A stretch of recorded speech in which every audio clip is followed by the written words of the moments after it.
Après avoir passé un peu plus de 5 ans à la tête du Royal Club liégeois, André Marchandise, à 42 ans, a décidé de quitter son siège de président du plus ancien club wallon. Avec les 100 et Marine et Robert Roissège, il aura pourtant connu le bonheur d'un président, vainqueur de la Coupe de Belgique en 90 et un parcours plus qu'honorable en Coupe d'Europe. Officiellement, c'est pour des raisons professionnelles qu'André Marchandise quitte la présidence du club de Raucourt. Sa société va investir le marché espagnol et cela lui réclame davantage de temps. Il n'empêche qu'en coulisses, sa démission ne provoque pas vraiment la surprise. Le président n'était plus souvent présent dans la tribune et il en allait même jusqu'à parler d'une situation financière préoccupante pour le club. Problème financier, je ne sais pas de quoi vous voulez parler, parce que le club de Raucourt se porte comme tous les clubs de première division. Bien sûr, dans le football, vous savez que c'est très difficile de vivre et c'est surtout très difficile de boucler le budget, mais il n'y a absolument aucun péril dans la demeure et le club se porte comme la majorité de ses collègues de la première division. Ce que le conseil d'administration va chercher, j'imagine, c'est un nouveau président, mais aussi un repreneur, un profil de repreneur.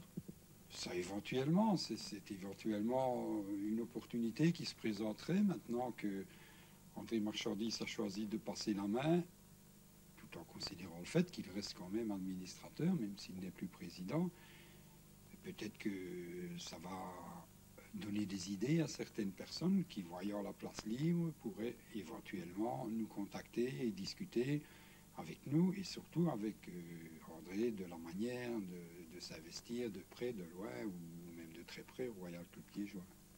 Est-ce qu'à votre avis, dans la région liégeoise, il y a des personnes susceptibles de remplir ce genre de contrat? Mais pourquoi pas? Il y a certainement des pistes à explorer, des personnes ou des groupes de personnes, tout est possible. Hein. En tout cas, maintenant, on est en phase tout à fait exploratoire, donc il est absolument trop tôt pour en parler, mais ce n'est pas exclu.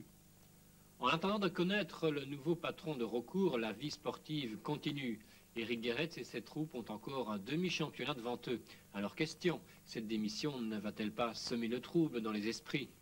Au contraire, je crois que les joueurs sont des professionnels, je crois qu'ils doivent faire bouillir la marmite, et pour cela, ils doivent savoir que André Marchandise est d'abord un homme de parole.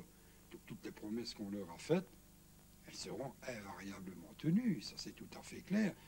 Et pour les gens qui arrivent en fin de contrat cette année, c'est la manière justement de leur donner un coup de fouet, et c'est la manière de se remettre vraiment en question et de prouver sur le terrain leur valeur de footballeur pour pouvoir les exercer encore très longtemps au Royal Club liégeois ou ailleurs. Le marché du football étant ce qu'il est, on ne sait jamais prévoir de quoi demain sera fait. Je pense qu'au niveau joueur, ça doit les faire réfléchir dans un sens tout à fait positif.